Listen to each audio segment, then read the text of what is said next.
Well, welcome to both the audience here and people watching from the Baker Center at UT. We're also recording this for later viewing. And of course, this is the next installment of our Eugene P. Wigner Distinguished Lecture Series in Science, Technology, and Policy that we launched in November 2013 on the occasion of first criticality at the graphite reactor, the 70th anniversary. The series is organized by our corporate fellows and has the goals of really invigorating scientific discovery and dialogue, spurring technological innovation, and actually initiating productive scientific policy debate. And the lecturers that we've had have all touched various aspects of that range of thinking. Of course, the lectures honor Eugene Wigner, who played a critical role in the early development of Oak Ridge National Lab. He was a chemical engineer by training, but a physicist by inclination. He was a recipient of the Nobel Prize in Physics in 1963 for his work on the role of symmetry in atomic theory, but also was a founder of the field of nuclear engineering and a role model for the coupling of basic and applied research, and in particular, during his relatively brief tenure as research director of what was then called Clinton Labs, after the war, laid out the kind of strategic plan for the portfolio of research that really over the years came to define what Oak Ridge National Lab is today. Now, of course, the original mission for Clinton Labs was the pilot-scale plutonium production and separation, and Wigner led the design of the X-10 pile, working, of course, with Alvin Weinberg, and I hope some of you have had a chance to see the new biographical documentary about Alvin. We had the premiere of that at the American Museum of Science and Energy last week, and you can actually get a Blu-ray at AMSI. And I would encourage you to do it because it's a really fascinating, well put together view of Alvin's life that talks about some of that work, including the design of the graphite reactor. And of course, in addition to the reactor, it had coupled to it the pilot scale separations facilities, and DuPont had selected the bismuth phosphate separation process, and that allowed Clinton Labs to produce the first gram quantities of plutonium, provided the experience base for improving the separations process, and also importantly served as a training facility for Hanford, since although, as it was called at the time, as a semi-works, the traditional chemical engineering process would have been you build the semi-works, you run it for a while, you figure out the issues, and then you go design the full-scale production. That luxury did not exist, so there was a very small lead time between X-10 and the separations facilities coming online and Hanford coming online, but it did provide the bridge in the form of training as well. And in early 1944, the first plutonium nitrate samples containing half-gram amounts of plutonium were shipped from X-10 to Los Alamos. And I thought that was an appropriate preface to our introduction, since plutonium and Los Alamos are two things that are very closely associated with our lecture today, Sig Hecker. He's a leading expert in plutonium science, in global threat reduction and nuclear security. He was director of Los Alamos National Lab from 1986 to 1997. And is proof positive that there is life after being a lab director, because he's gone on to do many other things. He's made, over the course of his career, major contributions to the understanding of plutonium aging, which is a critical issue to assessing the safety and reliability of the nuclear stockpile. He was among the principal architects of the science-based stockpile stewardship approach, which actually in September will be celebrating its 20th anniversary as the nation's response to the ending of nuclear testing and trying to replace testing with understanding. He joined Los Alamos as a graduate student in 1965, having completed a BS in metallurgy and working towards an MS at the Case Institute of Technology. He returned to Los Alamos as a postdoctoral fellow following completion of his PhD at Case Western Reserve, and then as a technical staff member after spending some time working at GM Research Labs. He led the Los Alamos Materials Science and Technology Division and the Center for Materials Science before being named lab director in 1986. From 1997 to 2005, he was a senior fellow at LANL, and since 2005, his association has also been with Stanford University, where he's a professor of management science and engineering, a senior fellow in the Freeman Spogli Institute for International Studies, and has served from 2007 to 2012 as the co-director of the Center for International Security and Cooperation, or CSAC.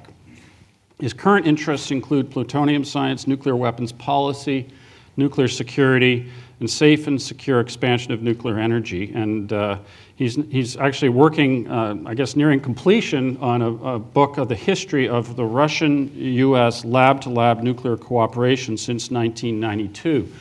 And of course, this is the topic of what he's going to speak about today. I think it's actually particularly timely to hear this story, given what's been happening on the geopolitical scene in recent years, with the kind of changing relationship that the U.S. has with Russia in the wake of things like the Crimea and Ukraine, and in some sense, unfortunately, what looks like a bit of a return to some elements of the Cold War, and also, of course, with recent developments like the negotiation of the parameters for an agreement with Iran. I think it's a time when the topic of how we engage with countries that we don't necessarily get along with terribly well is maybe more important than it has been probably since the 90s. And in particular, we saw in the interaction with Russia that happened after the end of the Soviet Union, how important it was to have connections, connections in some cases built around science that could be called upon when circumstances dictated. And so I think, as I said, it's very timely to have this perspective now.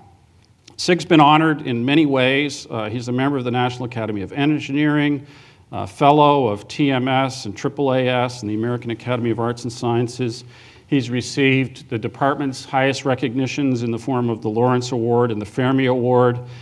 He's received the Award for Science Diplomacy from AAAS, served as the Leo Szilard Lecturer for the American Physical Society, and received the recipient of the Glenn Seaborg Medal for the American Nuclear Society. That's not the whole list, but it's probably enough to give you a sense that there's something there. And his lecture today draws on his 20-plus years of work to secure and safeguard the vast stockpile of fissile materials. Please welcome Dr. Sig Hecker as he presents Doomed to Cooperate, How American and Russian Nuclear Scientists Join Forces to Mitigate Some of the Greatest Post-Cold War Dangers.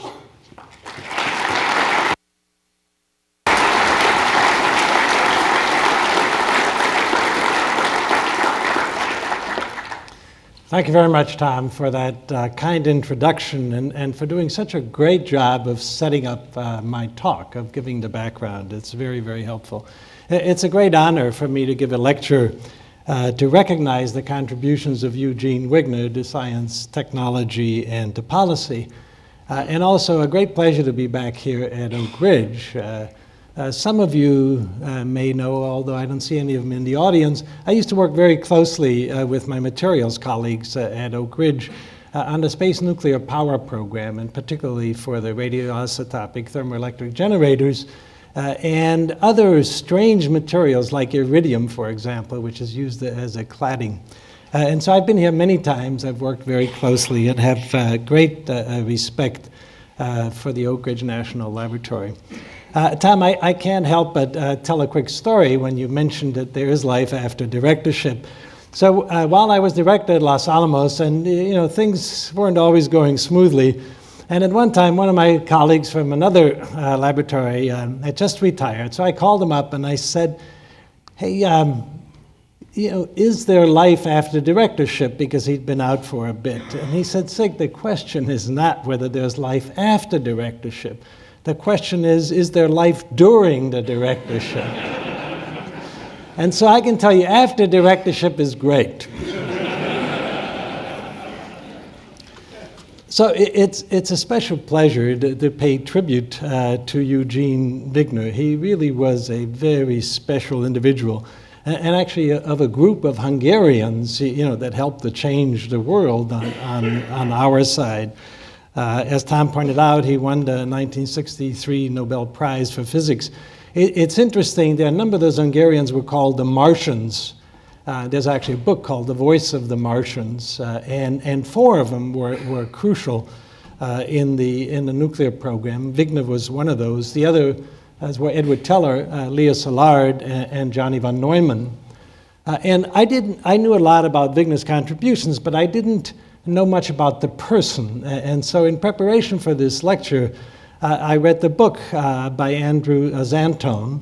It's called Recollections of Eugene Wigner, and it's a beautiful book about a beautiful and incredibly talented man and very modest individual. For example, he describes himself among this group of four as the slowest. Okay, the slowest. This is von Neumann, Teller, Szilard, and Wigner. It turns out he was also the only one that won a Nobel Prize of that group of four. They all agreed that somehow Johnny von Neumann was different. He was off scale, compared to the others. But they were all just incredible. And he describes growing up and studying in the 1920s in Germany, having lectures of the German Physical Society, University of Berlin, where in the front row would sit Einstein, Heisenberg, von Laue, Nernst, and Planck and the others. It was just absolute incredible time. And he talks about what it was like and then why he had to leave Hitler's Germany, came to the United States, and of course was a great scientist and a great patriot. So Tom, also thank you for your patience and for the corporate fellows. I know you invited me quite some time ago. And one of the reasons I haven't been able to come earlier because I've been working on the book that Tom just mentioned. It was nearly 5 years ago. Two of my former lab director colleagues in Russia and I got together and said, look, we need to write this story up of how the scientists in the two countries worked together and why it was important. And so now we're nearly done, but the last year, as you might imagine, has been quite difficult in trying to get through. So we're almost done, but not quite there. So the title that you see here, I choose for the following reasons, and that is, I was always struck by when the Soviet Union collapsed. It was amazing of how aggressive the Russian scientists were in pushing for collaborations. Usually when we hear the story from this country, we think it was us that won over cooperative threat reduction. Well, it was the Russians that reached out first.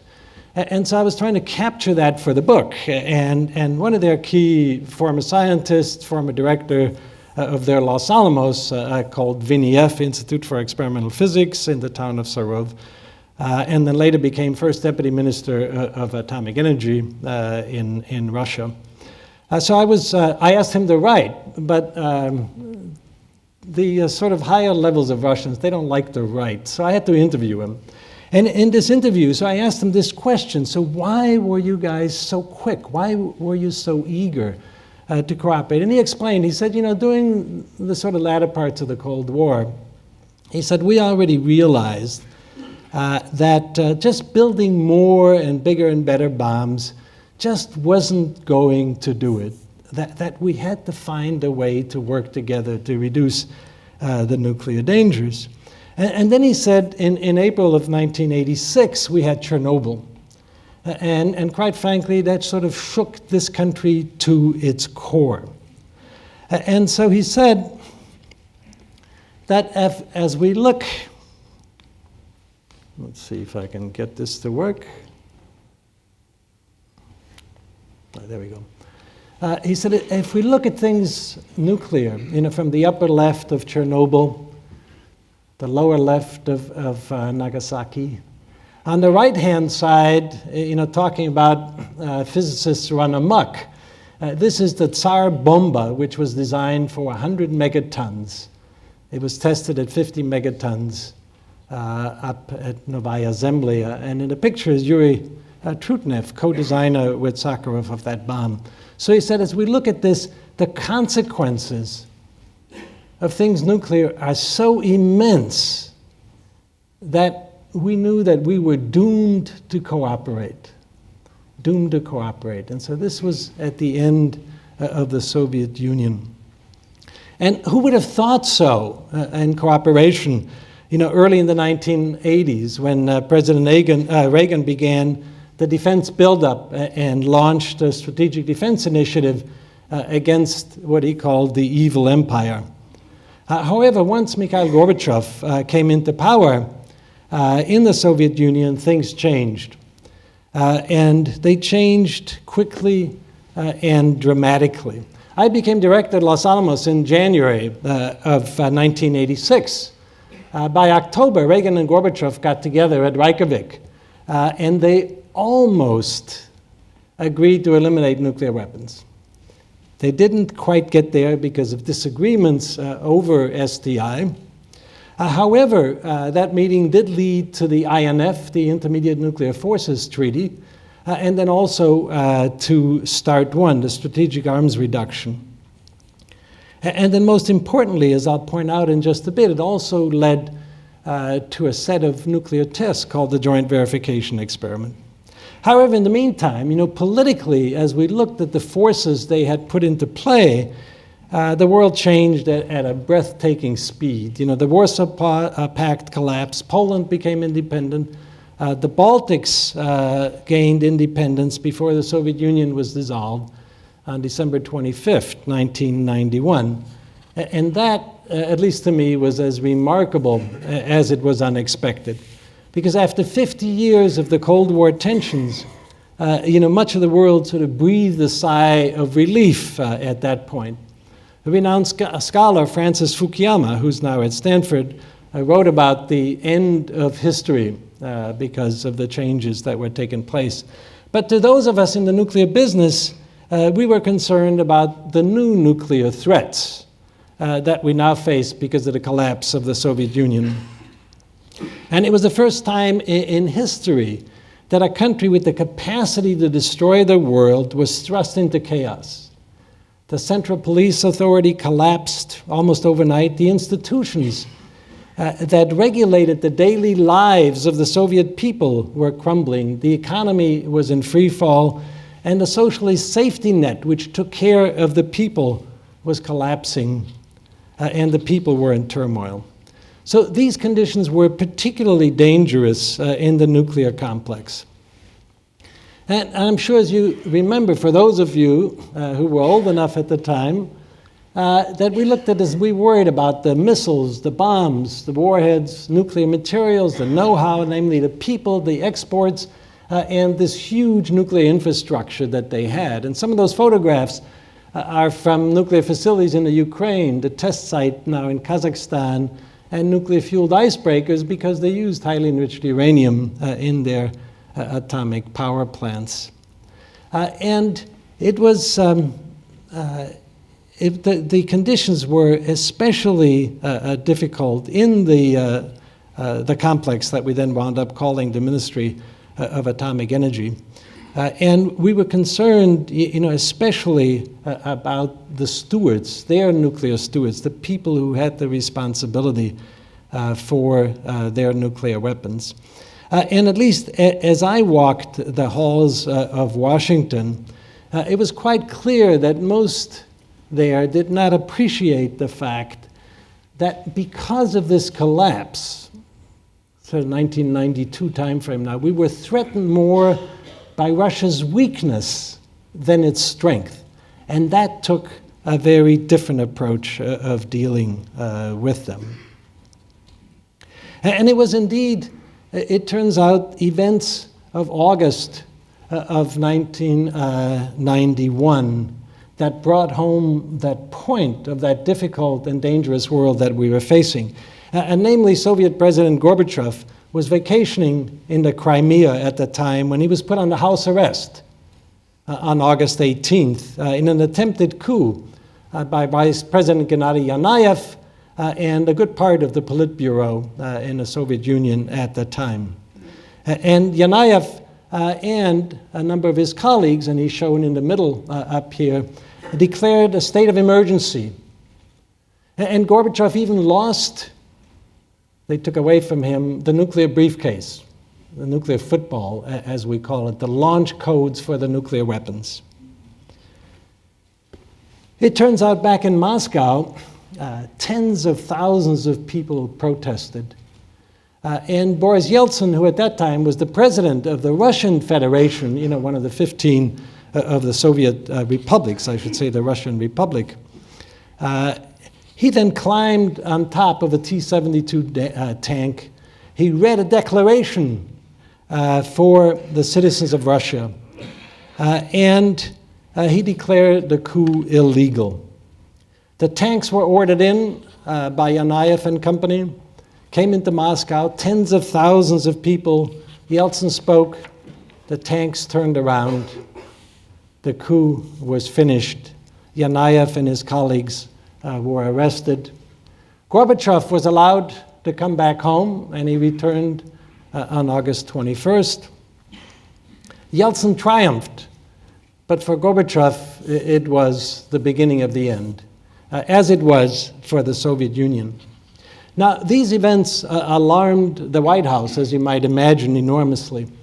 And on September 27th, 1991, President George H.W. Bush called Gorbachev to tell him that that evening he will announce to the American public a number of unilateral nuclear measures that he will take to reflect the changes in the Soviet Union, such as withdrawing in the U.S. all ground-launched short-range nuclear weapons deployed overseas and to destroy them along with existing U.S. stockpiles of the same weapons, to cease deployment of tactical nuclear weapons on surface ship, attack submarines, and land-based naval aircraft during normal circumstances. And the phone conversation has actually now been declassified, and it's fascinating reading. Essentially, he calls up, Mikhail, this is George. And he tells Gorbachev what he's going to do, and he says, I hope that you can take some similar actions, but I'm taking these unilaterally. And for those of you who've been in Russia, how many have been in Russia? Okay, good number. He said something typically Russian. Gorbachev said, in principle, I agree. On October 5th of 1991, Gorbachev went on Russian national television and he responded to Bush with reciprocal measures. Now you might imagine of how Bush allowed him this space for him to take actions which were so important to keep things safe in Russia. So combined with the signing of START 1, it was indeed these actions by President Bush to lead unilaterally that allowed Gorbachev to make his move. Now it turns out simultaneously with these government actions, the US non-governmental community really surged into action. And a number of them worked with the Russian Academy of Sciences to anticipate this new world. And scholars at academic institutions such as Harvard, Princeton, Stanford proposed new programs. One particularly sort of prescient report at Harvard was called Soviet Nuclear Fission. This was in the autumn of 1991, before the Soviet Union was dissolved. And I show that here on top, if you can read that. And if you look at the lead author, it's one Ashton Carter, who just became our new defense secretary. So Ash was there sort of at the beginning. And it was Ash and Bill Perry, his colleague, now also my colleague and back at Stanford University, who actually made specific suggestions that led to the non-nuclear cooperative threat reduction. And then it was these two senators who really led the charge to put legislation in place to allow us to deal with this weak Russia, the weakness particularly in its nuclear complex. And those are Senators Nunn, Lugar on the left, and Nunn on the right. So the dissolution of the Soviet Union, the establishment of the Commonwealth of independent states, 15 of them, allowed us to get a glimpse at this enormous Soviet nuclear giant. And this gives you an idea of the enormity of the Soviet nuclear complex, which was now mostly in Russia, but certainly in other countries such as Kazakhstan, Ukraine, and Belarus. So over the years, they built more than 100,000 nuclear weapons, huge amounts of fissile materials, as you can see here, measured not in kilograms, but in million kilograms. Lots of facilities for plutonium production, for example, as well as HEU production. Serial production enterprises, those are their assembly plants. So we have one, Pantex. Their smallest was called Avant-Garde, is in the city of Sarov, their Los Alamos. And they had 3 others, which were all bigger than that. The intellectual assets were absolutely fantastic. And in essence, the story of this book will be to talk about their intellectual assets. What did those people do when these times arrived? They had 3 labs, dozens of other institutes, and dedicated universities in those labs. Complete infrastructure. The lab director, Tom, had it even tougher than you. He not only ran the lab, but he ran the city. He was the mayor and the lab director because the cities were closed. And so it was absolutely a remarkable time. And all together, in the Soviet complex, both civilian and military, there are 1 million people working in that complex. And so what I'm going to try to do for the rest of the talk is now to put in context as to what happened, and particularly to focus on the lab part, the scientist's role. But back in late 1991, early 1992, sort of in simple form, these were considered the dangers on the American side. And from loose nukes to loose nuclear materials, if you call it loose people, it was called the brain drain at that time, concern about the brain drain. And then I call it loose exports. And so let me put some numbers on these things to tell you the magnitude of the challenge. So at that time, the Soviet Union still had 40,000 nuclear weapons. In terms of fissile materials, you can see somewhere around 1.4 million kilograms of highly enriched uranium and plutonium. People, the million, in that nuclear complex. Of course, the defense complex was considerably smaller than that, but nevertheless, a huge number of people. And then the exports, the concerns were, with the country going broke, what actually happens in terms of potential exports problem. So these were the challenges.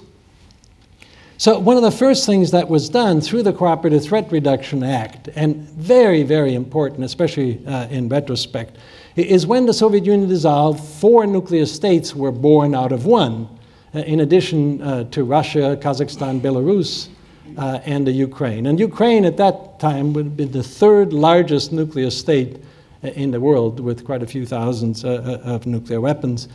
So thanks to Cooperative Threat Reduction, thanks to Secretary William Perry and his young colleague Ash Carter, they actually were able to convince those countries to send those nuclear weapons back to Russia, and that was done.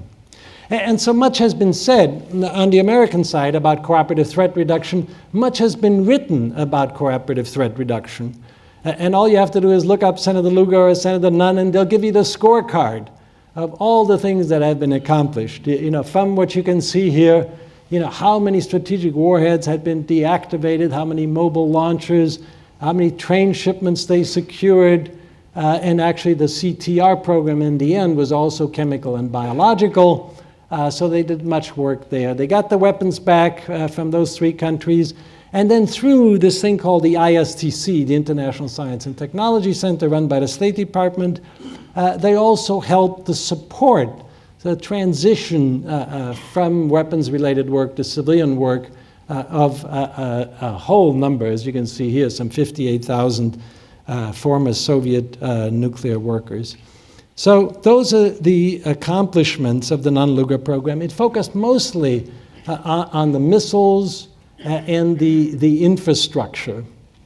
But the story that I want to tell today is the story, as I mentioned, of the laboratory people and the laboratory scientists. And for me, and this in essence just sort of captures that pictorially, the right two columns are the CTR programs, government-to-government programs. As you can see, cutting up missile silos, chopping up a blackjack bomber, the weapons to reactor fuel, the HEU-LEU deal. Oak Ridge actually played a significant role in that when 600 kilograms of highly enriched uranium came from Kazakhstan back to the United States. In Project Sapphire, and then closing the test tunnels in Semipalatin's test site, which now was in the country of Kazakhstan. On the left-hand side, this is the interaction of the scientists, and that's what I'm going to talk about. And so for me, the event that pointed the way towards the lab-to-lab interaction was what came out of the Reykjavik summit in October of '86, and namely, that Gorbachev and Reagan agreed that we would do a set of nuclear tests, 2 of them, and then make appropriate measurements so that we could build confidence between the two countries of being able to verify the threshold test ban treaty, which limited testing underground to less than 150 kilotons. It was signed in 1974, and here we were in 1986. It was not ratified, sort of reminiscent of where we are with the comprehensive test ban today. And so they indeed agreed, and my colleagues at Los Alamos had several ideas for how you can do this in order to calibrate the off-site seismic measurements with on-site measurements, a technique called Cortex, essentially running a coax cable down in, next to the test hole, and then measuring how quickly it burns up. That gives you a good idea of the yield. So we wound up doing this. So here I was rookie lab director, and Reagan tells us we got to allow the Soviets on our test site. Certainly one of our most secret places. So the Soviets came. Viktor Mikhailov came. He was leader of the delegation. He later became Secretary of Energy. Here we were in August 17th of 1988. I was sitting in Mercury in the control center, and across from me was Viktor Mikhailov. We pushed a button, they did their measurements, and then a month later, my colleagues went out to the Soviet test site in Kazakhstan, September 14th, and did the same.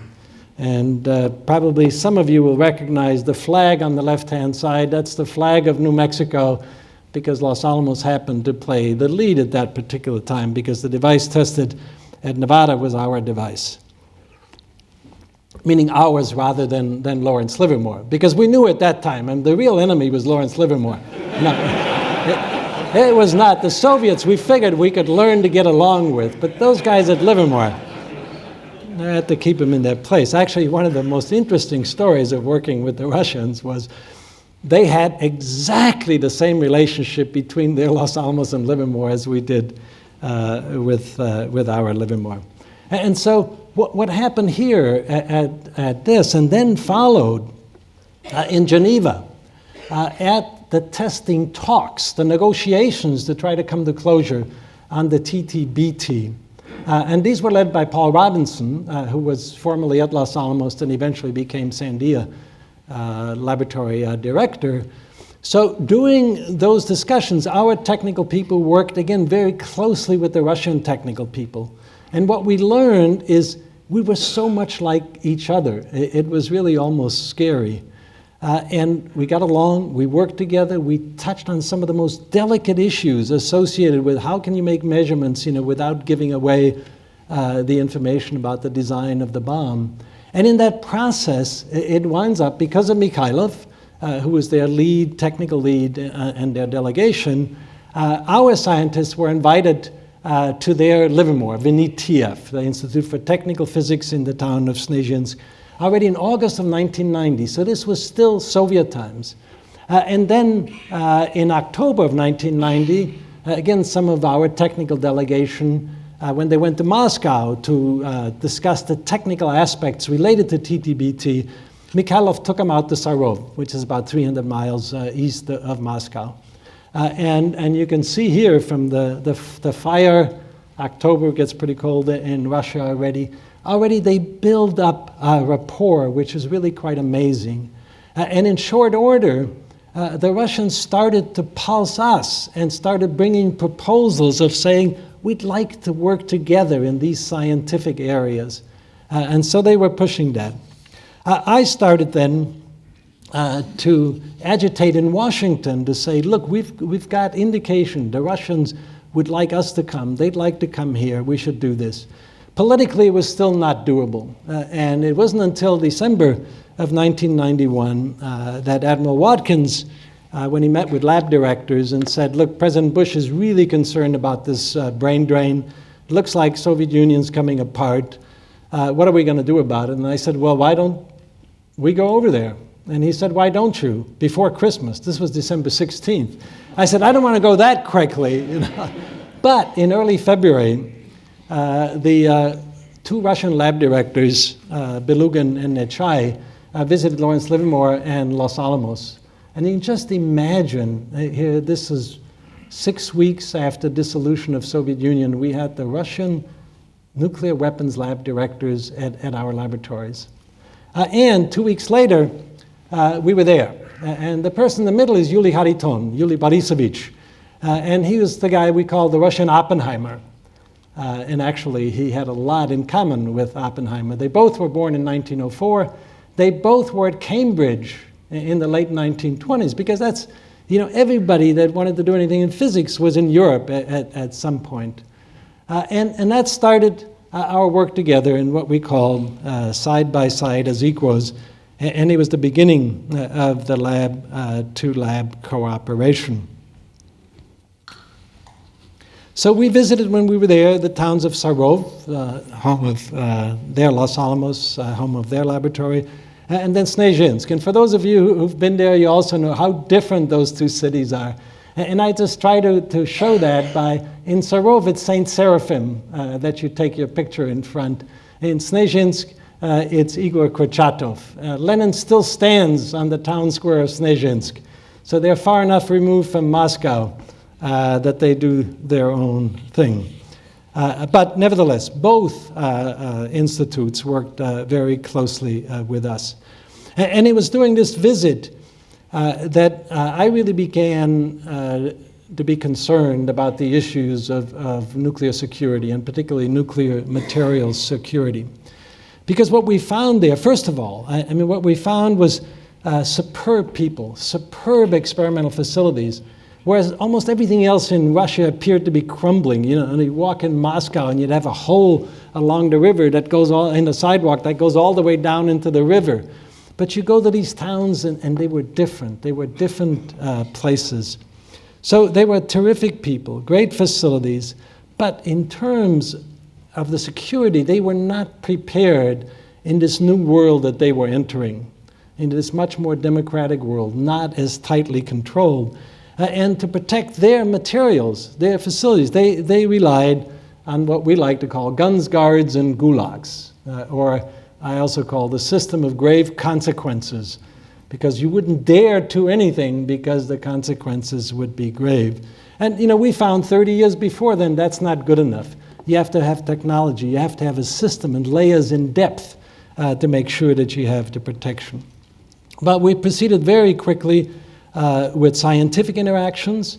That was essentially the only thing that Washington allowed. When I came back with John Knuckles, who was with me, he's the director of Livermore, we proposed to Admiral Watkins a list of 7 or 8 things that the Russians and we had agreed would be good things to work together, including nuclear materials protection, control, and accounting, MPCNA as we call it. The only thing that was approved in Washington at the time was scientific interactions. So we jumped on that as quickly as we could. And in 1992 already, we were doing specific preparation for experiments that we would do together at Viniev in the city of Sarov behind a fence, and at Los Alamos behind a fence. In September 1993, we did the first magnetic flux compression test, what we call pulse power, and particularly it's one where the Russians were extremely, first of all, the Russians love to blow things up. So they know explosives better than anybody in the world. And starting back with Sakharov and then with others, Pavlovsky and others, they had built these magnetocumulative generators, where in essence you make a magnetic field, you put explosive around it, and you set off the explosive, and you squeeze the magnetic field, and you drive the pulse field way up, just enormous magnetic fields. And so they knew how to do that. We had several people at Los Alamos who had done very similar things. Actually, one of the ideas was to do pure fusion, that way. And there's still a program that was going on what they call magnetized target fusion. So this was an area we both had intense interests, and we began to work. In 1993, behind the fence at Los Alamos, we did the first successful experiment. And that's on the right-hand side, that's Steve Younger being lifted up in a bear hug by one of the Russians after a successful experiment. So that was the beginning, and we did things together. For me, what really brought home, though, the fact that the Cold War was over. In 1993 in April, we celebrate 50th anniversary of the founding of Los Alamos Laboratory. We invited friends from all over Washington, France, England. But the amazing thing, again, this was 15 months after dissolution of Soviet Union, the two key people from there, Los Alamos, and there, Livermore. Academician Trutnev, co-designer of that 100 megaton bomb, and here Yevgeny Avrorin, scientific director of their Livermore, of an ETF. And so the present that they brought was this little memento, and it was a piece of an SS-11 missile that used to be pointed at us, at the United States. It was on a piece of serpentine, which is very popular in the Urals, and it was the inscription that really caught my eye. Oops, I went the wrong direction, so sorry. Okay, I should have gone back here. Go to this. The inscription was, "From Russia with love." I forgot that I'm on the PDF, and it doesn't flash on the way that the PowerPoint does. It was supposed to come later, so I missed the punchline on that. I'm sorry. But it was just amazing, So here we were in 1993, "From Russia with love." There ain't much love today. Part of the story we'll get back to that Tom had mentioned. We worked together very closely. But then we still ask the question now as we look back, in terms of why were they so eager? So we were doomed to cooperate. But let's be more specific. And so the why, I put sort of on the left side the things that we were interested in. The government are the four luces. And then in addition, for us, the scientists, it was curiosity. I mean, for heaven's sakes, here was this place that was so dark you couldn't see inside of it. And all of a sudden, there was a chance to go inside of their Los Alamos and their Livermore. On the Russian side, this is sort of the best I've been able to get from them, is the end of isolation, and along with that also their curiosity as to how do we work.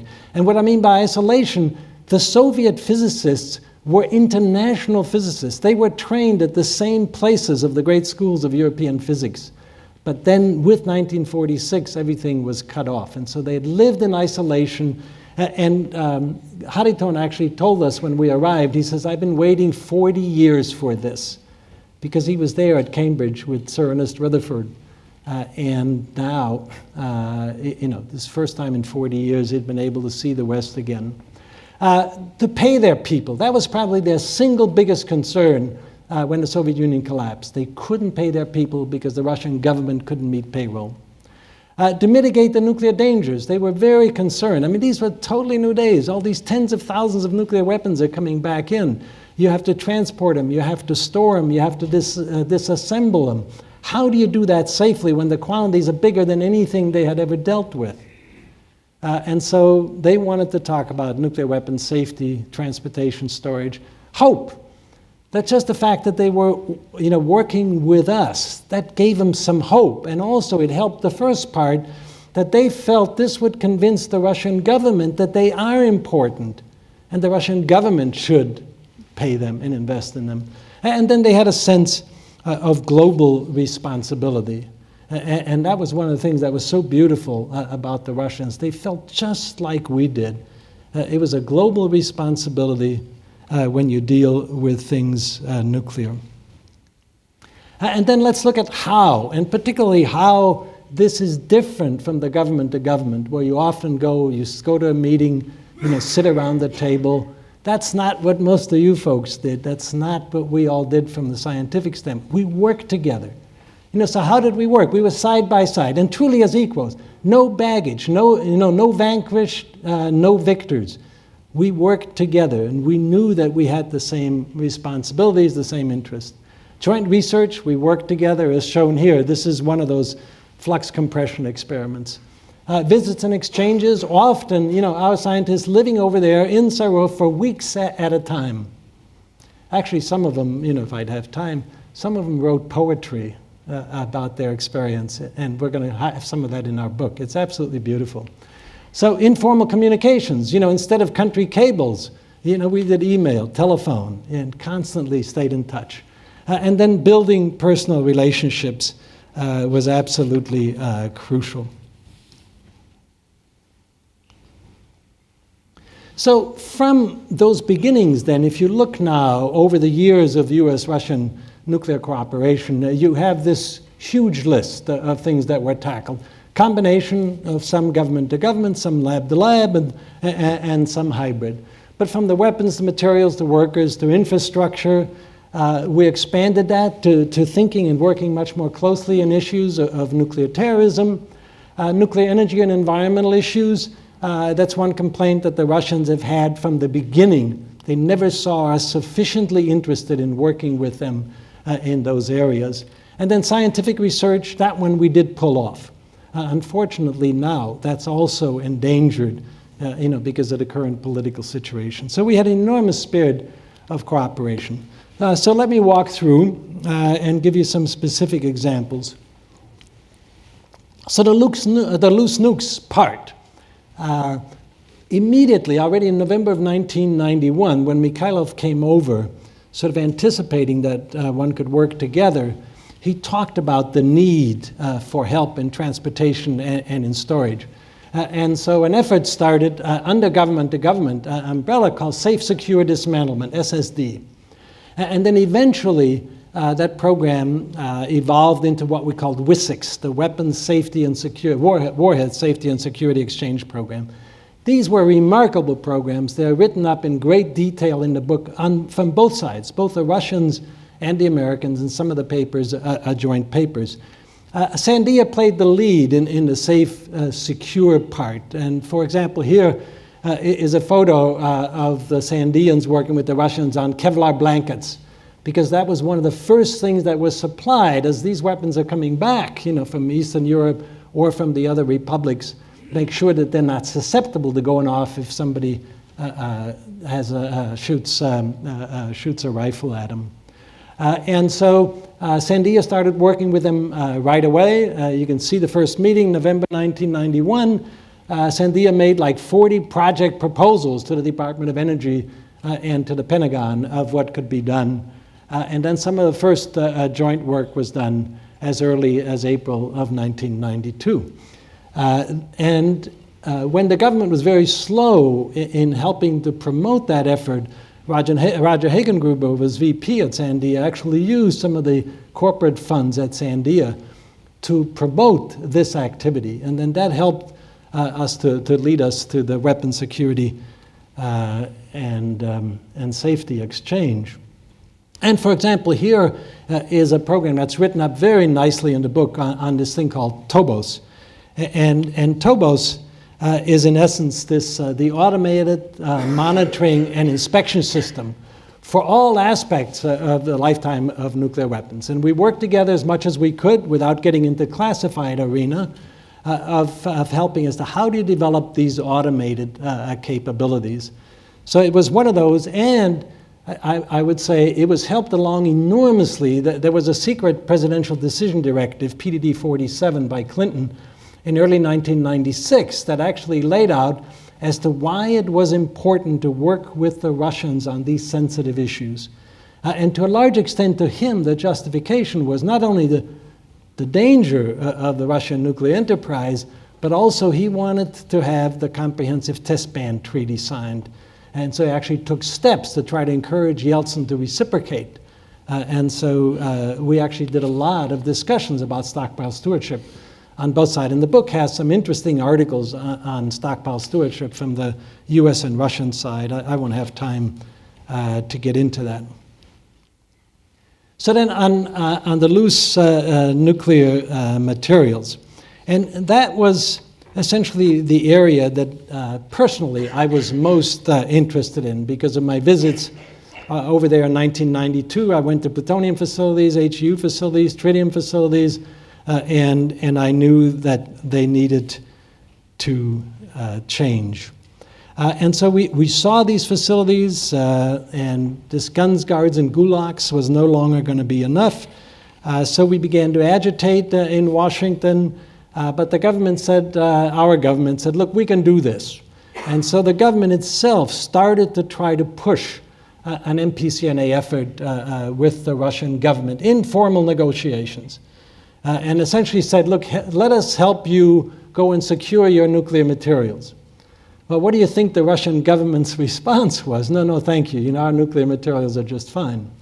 And so they got nowhere.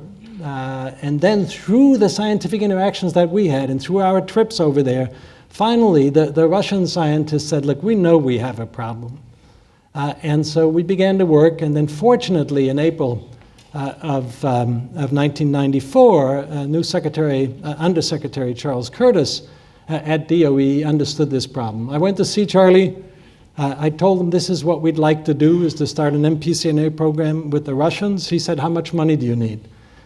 And I said, well, this fiscal year, $2 million would probably do it. We'll put half into Russia, half on the American side. Charlie said, okay, just make sure you involve those other labs. And I said, oh God, do we have to? Especially Livermore.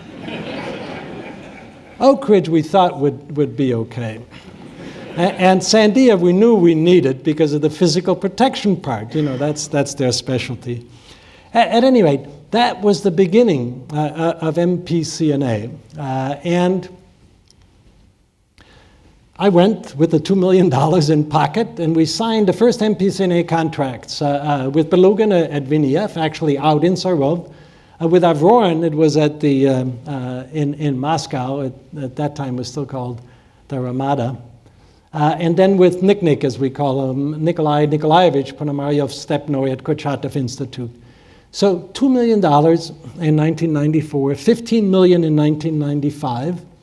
A very quick start. I sent Mark Mullen to go to Washington from Los Alamos, and he was the technical advisor that helped sort of design this program with the Russians. And over the next 3 years, Oak Ridge came in 1995 or so time frame. And over the next 3 years, we made enormous progress with the Russians on this program. Those of us who were involved always look back as those were sort of the good old days before the government types started to take over. But during the lab part, and it wasn't surprising, the government, for $2 million, there wasn't a program manager at DOE that was terribly interested. When it grew to $100 million, because Charlie Curtis was able to get CTR money out of the Pentagon, given directly to the Department of Energy to run this program. So the program grew very rapidly, the interest grew, the bureaucracy grew, but we did a lot of good. What was so difficult for people to realize, and it continues to be today, and it frustrates the daylight out of me. You hear these words, even uttered by our president, we're going to lock down these nuclear materials in 4 years. He said in 2010. And when I heard he was going to say that, I called up my friends in the White House and said, don't have the president say that. It's not possible. You can't just lock them down. This isn't gold in your Fort Knox or in the Kremlin armory. It's not possible because there's so much of it. It's in so many locations, in so many different forms. You got it dissolved in acid columns, for heaven's sakes. You can't lock that stuff up. It's difficult to handle and count. And the more secrecy you have, the more the people up on top don't actually know what's going on. And so you need a system in depth. You need a comprehensive system. Okay, so that's what we worked with them. Here's the progress that was made by 1998. You can't really read this, but what was laid out together with the Russians of all the different sites, some 40 Russian sites by that time and 10 additional organizations besides MinAtom. And Oak Ridge played a really significant role and has continued to play a significant role. So I got Paul Singh, who I've worked with, and he's made a contribution to the book, and he became the lead for VNEF in Sarov. And then Larry Sadkowiak, I got this picture last night. I asked Larry for one, because I didn't have one. He and his colleagues, particularly at Dimitrovgrad, at RIAR. But Oak Ridge played such an essential part in the MPCNA program. Then, unfortunately, Paul Singh sent me this note last December, and he said it's over. And they wouldn't even allow him back into the city of Sarov to celebrate. And so this picture of Paul and Olga Vorontsova and company on the left is taken outside of Sarov. And the plaque commemorates a token of appreciation and recognition of the contribution of the U.S. project team headed by Paul Singh, for the protection of nuclear materials. So 1994 to 2014, the work with the defense complex is over. Larry tells me there's still a few things lingering on the non-defense complex, but unfortunately, it's over. I'm going to give you the bottom line of what I think it means if I ever get to the end of my presentation. So, Tom, from what I understand, I have till 10:10 before we open it up for questions, is what this says. Okay. So, here's one of my favorite stories of nuclear protection, and it's stuff that was left at various sites. So when I left the directorship, I knew there had to be life after directorship, and so there was life, and it was fun. So I decided to dedicate myself back to trying to understand plutonium, which I had been trying to do for many years and still didn't fully, and then look for plutonium all over the world. And so one of the places I said, they must have left some stuff at their test site, because I know what's at our test site in Nevada. I know what's at Los Alamos, actually. And if Nevada became an independent country tomorrow, I would be very concerned. Well, Semipalatinsk became an independent country, so I went to see my colleagues in Sarov, and I said, hey, Radi Ivanovich, did you leave something behind? And he said, we're never going back. And for those of you who've been to Semipalatinsk, they've been accused, the Soviets, of environmental-related problems of all the nuclear testing. So we also work with the Kazakhs through the ISTC program. I had a Kazakh visitor, head of their Institute of Nuclear Physics in Almaty. He came to see me in late December of 1997, and we talked about Semipalatinsk, and he told me about the copper cable thieves. He said, we can't control that place out there. It's a huge, huge place, essentially unguarded except for a few facilities. And there's all this stuff out there, and we've got people mining the copper cables from the testing days. And I said, well, what's at the end of the copper cables? He said, we don't know. They don't tell us anything. So I went to Semipalatinsk in April of '98. Here are my photographs. On the left is the main guardhouse to Semipalatinsk test site. On the right, I was expecting guys on camelbacks, pulling on copper cable. Instead, they had equipment that made several hundred kilometers of these trenches all through the test site where they dug up the copper. I took them back to VNEF and then to VNITF, and I said, hey, this is what the place looks like. Are you sure you didn't leave anything behind? So the next day, they brought me the physicists who did the tests in Semipalatinsk, and they said, look, we're ready to work with you. And so this was 1998. I got Ilkayev to come back to Semipalatinsk. We formed a tri-party arrangement of the Russian scientists knew what was where. We, the US, was providing the money. I went to DITRA outside of DOE to get the money because I knew we were going to need big money. went to DITRA, so the United States, that decided whether this was a proliferation problem or an environmental problem. And then the Kazakhs did the work. And so that team worked. And altogether, it was almost 15 years. And for most of that, it was a very secret project because we didn't want anybody to even have any inkling of what went on over there.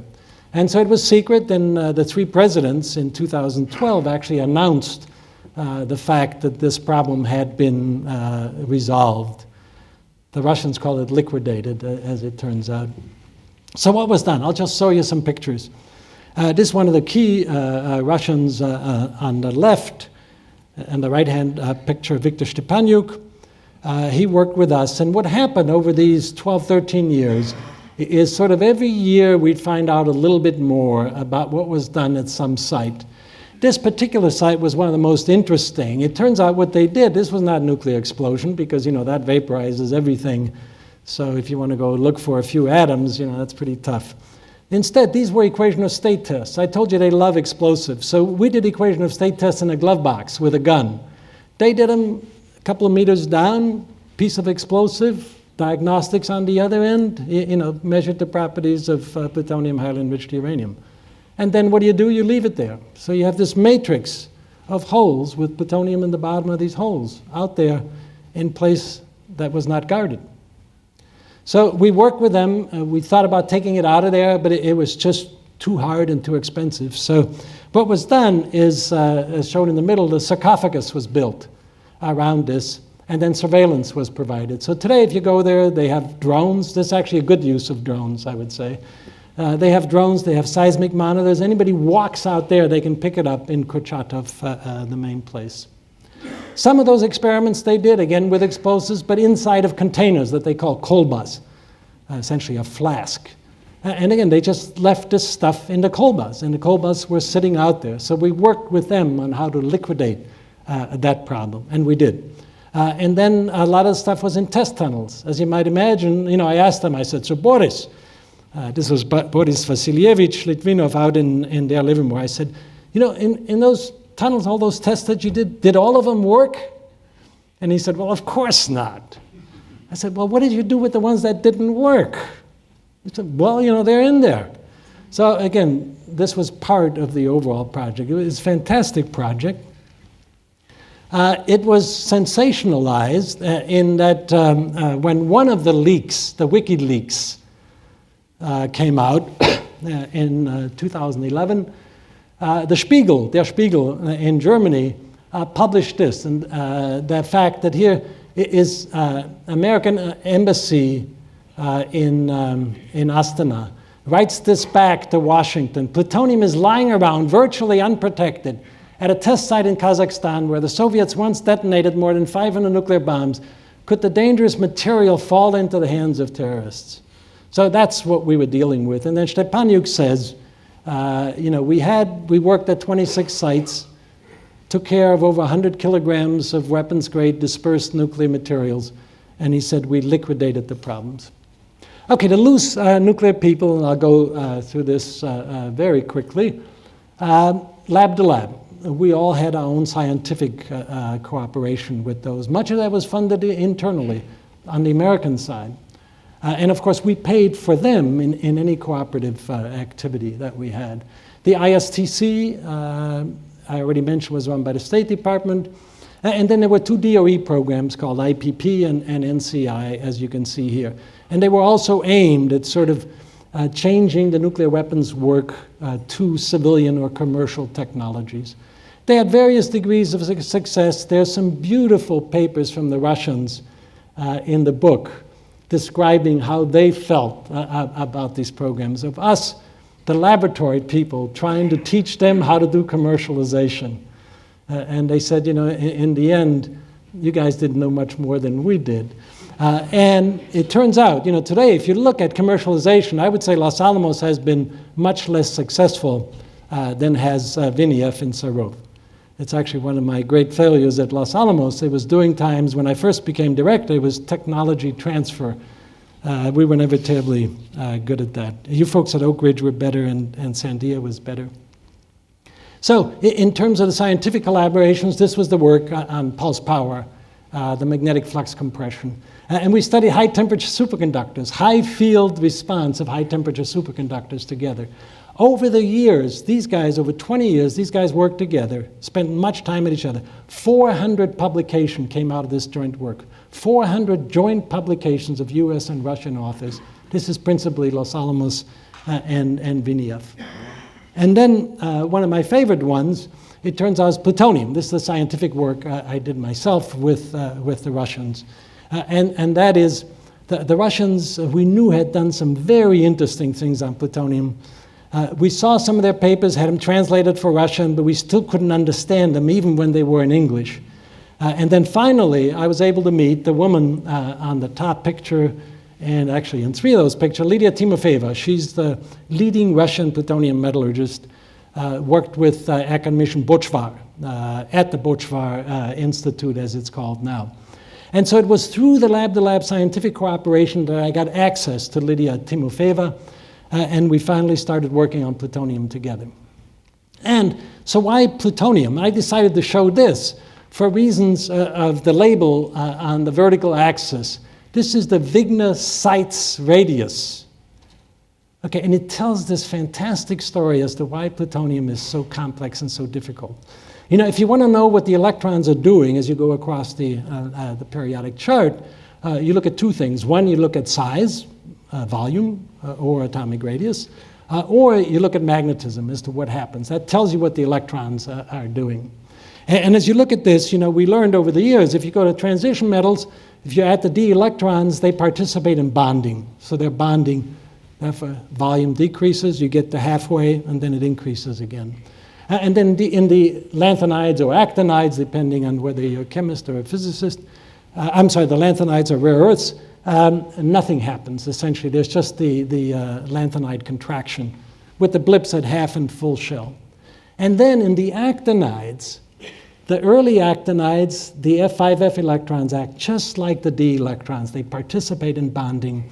And the later actinides are like the rare earths.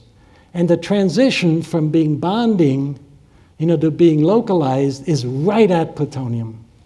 Right at plutonium. In fact, the 2 phases of plutonium that you see there, alpha and delta phase, are radically different volumes because in alpha they're still bonding, in delta we're not quite sure. It looks like they're mixed.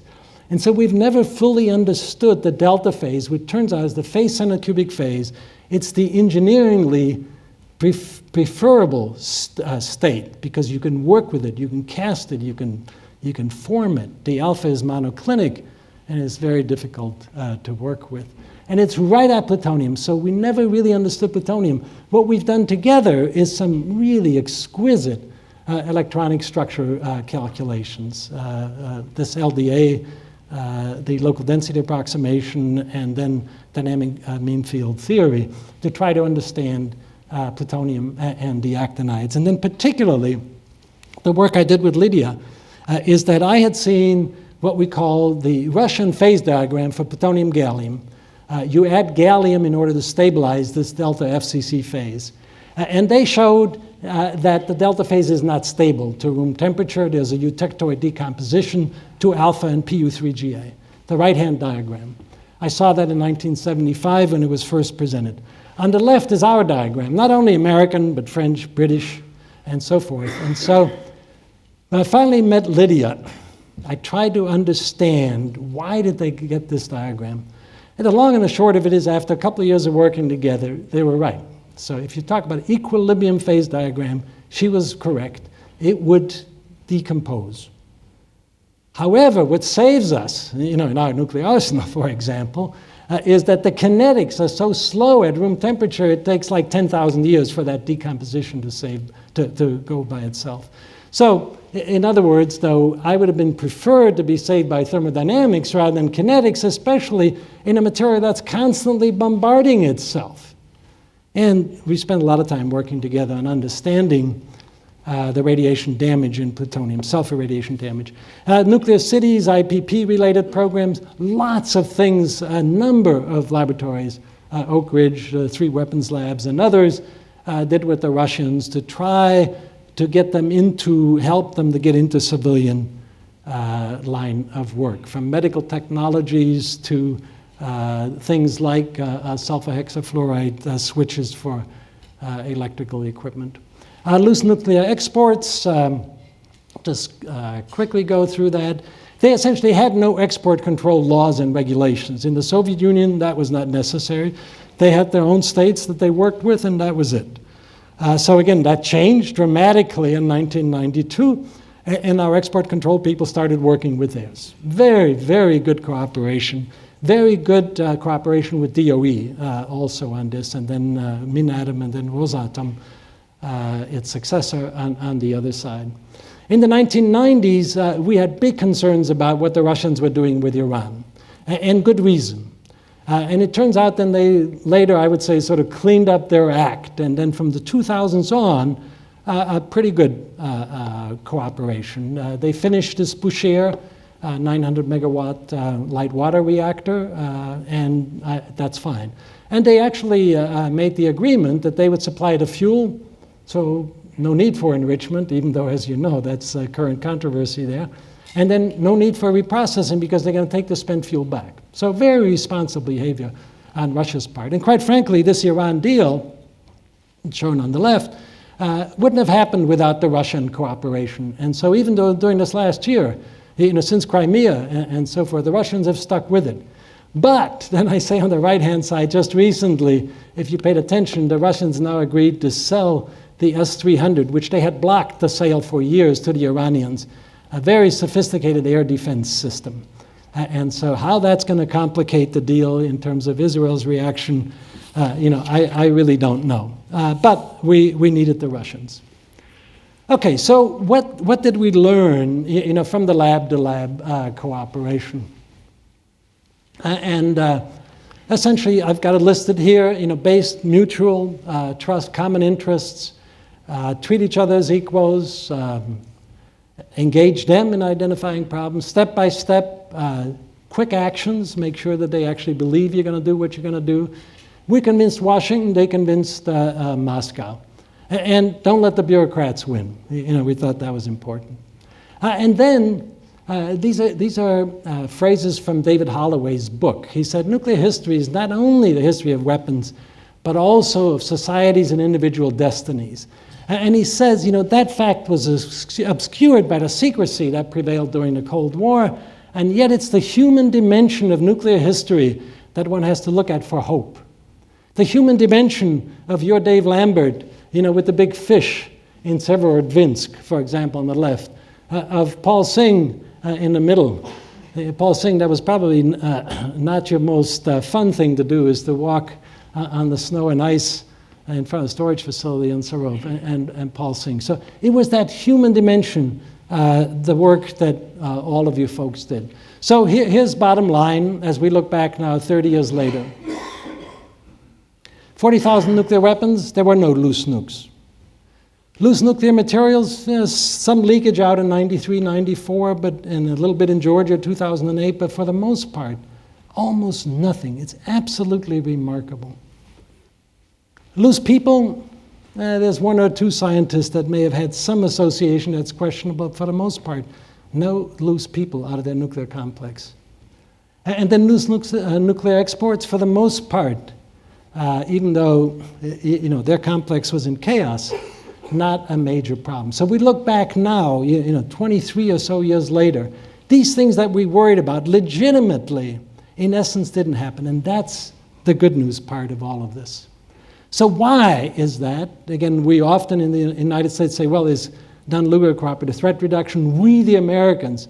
The most important reason, it was them, it was the Russians that did it. It was their people in their nuclear complex. They're professional, patriotic, dedicated, responsible, and they're willing to endure hardship. And all you have to do is know Russian culture, that suffering is part of the Russian soul. Dostoevsky described that for them. So never underestimate. We need to keep that in mind as we apply the current sanctions. The Russian people know how to suffer.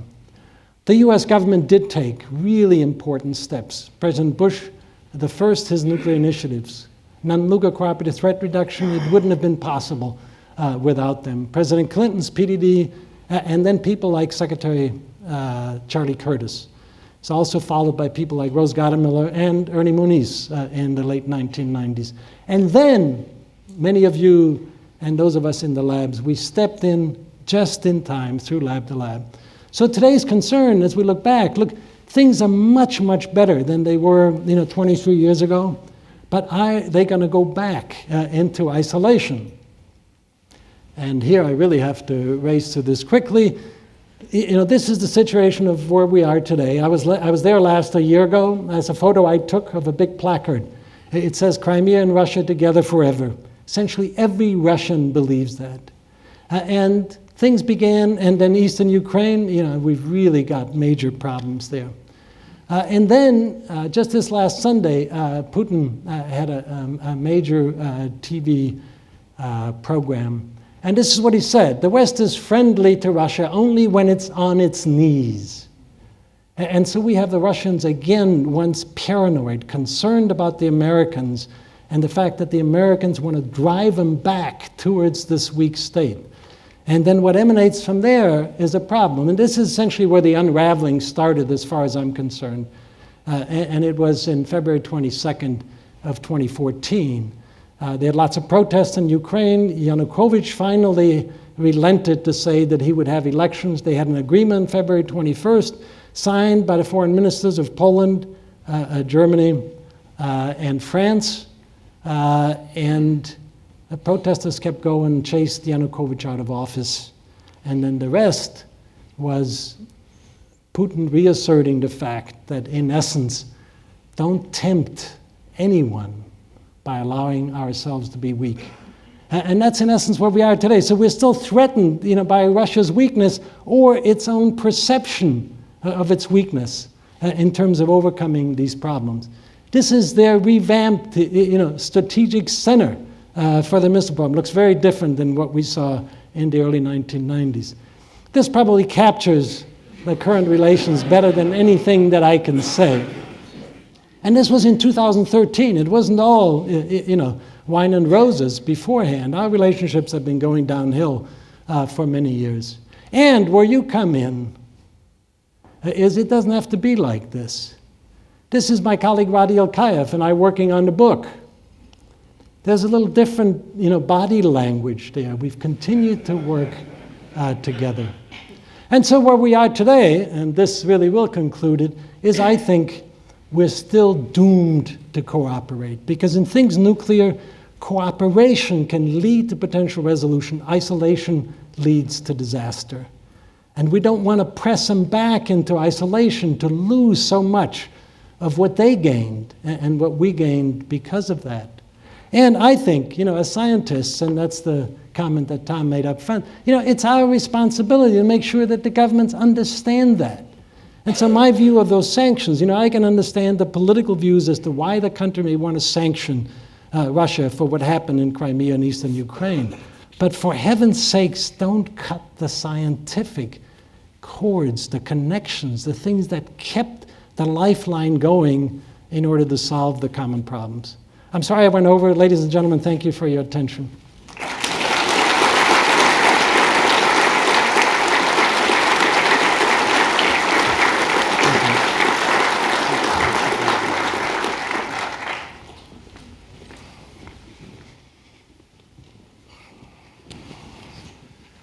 Okay, we have some time for questions right here. I think we have a microphone, so if you could just wait a second. It's coming around. Was that Gil? Yeah, okay. I think I can speak loud enough. Well, it might be, I'm not sure that the people in the back will hear, so just pass it Yeah, on. and make sure you speak up. I have difficulty hearing in a big audience, but Tom will help me out. Sig, hi, Gil Wygant. Yep. Okay. Given the bit of turmoil that's occurring with Iran now on the political scene, there is clearly the potential to drive us back to thinking about design again. And given that, what would be your position on cooperation with the Iranians? Should there be a lab to lab, and would it make a difference? So I've been promoting cooperation with the Iranians for some time. I actually met with Minister Zarif, who's this, very, very suave individual about a year and a half ago. And I think that exchange would be essential. And I wrote a paper about a year ago about what could be done in Iran to develop civilian nuclear energy that's good for its people. And part of that involves the scientific nuclear cooperation. I actually made the suggestion in that paper that take a rock, the heavy water reactor, and it's supposed to make medical isotope. It turns out it's not well designed for medical isotopes. So, but it's well designed for making bomb-grade plutonium. So go ahead and change that, re-engineer it, change it, and then turn it into an international user facility like you have here at SNS. And then, interestingly enough, Ernie Moniz, made the proposal of taking one of their facilities. And that is the Fordow underground enrichment facility. And Tom, you've worked with the secretary on this, right? Yeah, well, in fact, I think some people obviously know about this, but we've been involved in reconstituting the U.S. domestic capability for stable isotope separation for research and medical purposes and so forth. And so there are things that one could do with those facilities. And I think, just sort of building on what you were saying, it gets you a couple of things. One obviously is that it diverts them from potential use as part of a weapons complex into something which is scientific and benign. The other thing it could give you, though, is access and understand. It gets back to that curiosity thing and isolation and those are a little softer, harder to quantify, but I think it's also valuable. Next question. Other questions either down here or upstairs? Yeah? Yep, there it is. Here it comes. John Rather is my name. The obsolescence of our nuclear weapons in silos is legendary, and I assume it's even worse in Russia. Do you see this as a lurking problem, and what should be done about it? In Russia? In both countries, actually. In both the countries. Obsolescence, we have 1960s technology routinely in use. So in writing the American part of stockpile stewardship, I have a Russian part, and that would be worth a whole colloquium by itself in terms of what Radi Ilkayev writes as nuclear weapons in Russia, and what needs to be done to address your question. But the obsolescence part, he deals with much more broadly than just the missiles and silos, talks about the whole nuclear complex. And so let me actually answer that question. I'm much more concerned about the whole US nuclear weapons complex than I am about specific weapons or silos. And from that standpoint, quite frankly, we're now, in the 1990s, showed a great asymmetry. Theirs was declining and we were still okay. And now it's switched. They have put the money into restoration, and their laboratories are in better financial shape than they've been in 30 years. And you go around to our weapons laboratory, and it's no secret. There's actually lots of money being pumped into those laboratories, but the money isn't being used to keep our nuclear confidence and competence up. And so what I'm concerned is that we're slowly losing our capability for stockpile stewardship. Starting on the research end, on the science end, we've done exceptionally well with the new facilities, the computers. On engineering, not anywhere near as well. And then actually the whole production and the whole sequence of sort of cradle to grave, we're losing those capabilities. It's become essentially impossible to build a new nuclear facility of any sort. You have your example here of the UPF. We have it at Los Alamos of what's called the CMR replacement. You can look at the MOX facility, which is actually sort of a different, but it's a nuclear facility.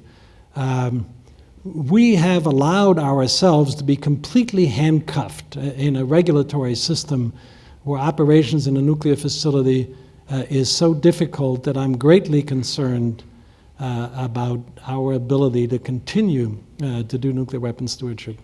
Yeah. Would you add a postscript about China in this context? I'm sorry, would I? He asked if you had any observations about China and what, Oh, China. situation was. Yeah, I didn't say it specifically, but I've been in Russia 49 times, so I know the place pretty well. I've been to China 25 times or so, and I've worked with their nuclear weapons people since 1994. So the Chinese, the first and most important observation about China is it's very strange that they seem to be so comfortable with a minimal deterrent. From the best we can tell, a couple of hundred of nuclear warheads, maybe a few dozen that can reach the United States, from what you can see from the open source material. And I deal with the nuclear weapons people, and they have great confidence, and they're building their capabilities. So they're doing well at their laboratories. They don't have the restriction that we have of no nuclear designs, and then they're very much upgrading their delivery capabilities. So they're modernizing that in a significant way. Are they moving in the direction of an arms race? I really do not think so. But they're going to make sure that their competence is there. So the Chinese competence is there at very low numbers. Russian competence is there at high numbers. And as Putin says, there's no way we're going to get rid of nuclear weapons. And the papers that I have spell out why they need strategic nuclear weapons and why they need tactical nuclear weapons and why they have no hesitation to build new ones because new conditions require new weapons. Not an indication that they're returning to an arms race, but they're going to be certain that they're able to do stockpile stewardship and that nobody messes with Russia because of its nuclear capabilities. Another question? Upstairs, in the back. I guess the obvious one that you haven't talked about, which you spoke about last time you were here, was North Korea. And I don't know if there's anything that you can add to what you've said previously on that, but it's obviously a topic also of great interest. Yeah, I just wrote, I wrote a paper in the Bulletin of the Atomic Scientist in January on North Korea. And it paints a very grim picture, very grim. And I personally am not at all happy with our government's response to what's happened in North Korea. And then there was just an article in the Wall Street Journal last Thursday that quotes me, and I did this because I had to protect one of my Chinese colleagues that we've worked together on Chinese assessment. So with the Chinese, I work very closely on making North Korea nuclear assessment. They used to believe the North Koreans can't tie their own shoes, and their latest estimate, which is written up in the Wall Street Journal, shows that they now believe they have more weapons than I think they have. So the short answer on North Korea is that I went and laid out what's happened since the Reagan administration. So Reagan administration, they were sort of laying the groundwork. In the Bush administration, they got ready. They got the reprocessing, they had a reactor going, they got the reprocessing facility operated. They were able to demonstrate they could extract plutonium if they wanted to. During the Clinton administration, they froze the Yongbyon complex and actually let the two big reactors atrophy, and so they're out of the question. But they did not operate the one reactor. However, they didn't trust the Americans, so while they froze the plutonium program, they built uranium enrichment capabilities, to some extent by working with AQCon, but also they bought stuff all over the world. So they were getting the uranium path ready. The Bush administration, Bush 2 came in and then in late 2002, essentially killed the agreed framework, which froze everything.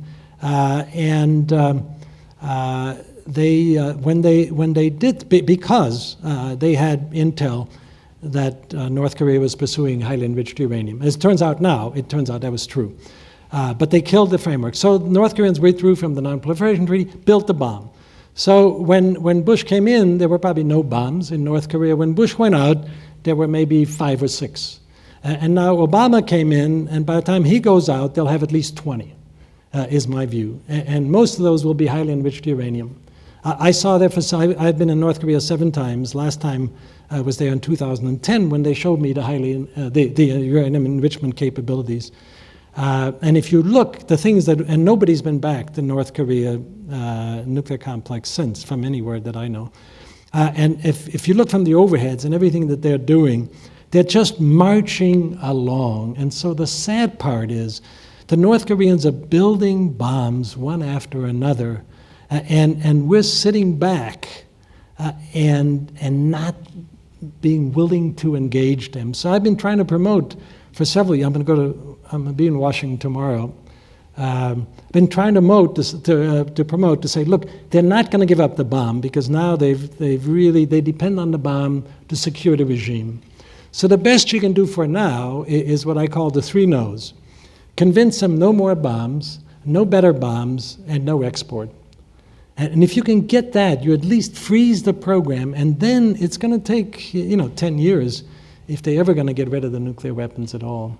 And so that's the path we got to go. There's some signs now that the Chinese are becoming more and more displeased with the North Koreans and actually might be willing to work more closely with the Americans. But my opinion is it's time for an initiative with the North Koreans, and hopefully the Iran deal, if it does go through, might actually give the North Korea dialogue a kickstart. Helen's got a question. Yes, thank you for a great presentation. Could you talk a little bit about the Pakistani program, the current state of it, and then the possible expansion of nuclear weapons in the Middle East? So you folks are getting harder and harder. So I told you, Russia 49 times, China 25, India 6, Pakistan 1. So I was actually in Pakistan not quite 2 months ago. And I had considered, when I give my lectures at Stanford, I always tell them I consider South Asia the most dangerous nuclear place in the world. But I also used to say, but I don't know what to do about it, because it just seems so hard. So I started working with Pakistanis about 3 years ago, and we've been leading up to my coming over there, and so I did.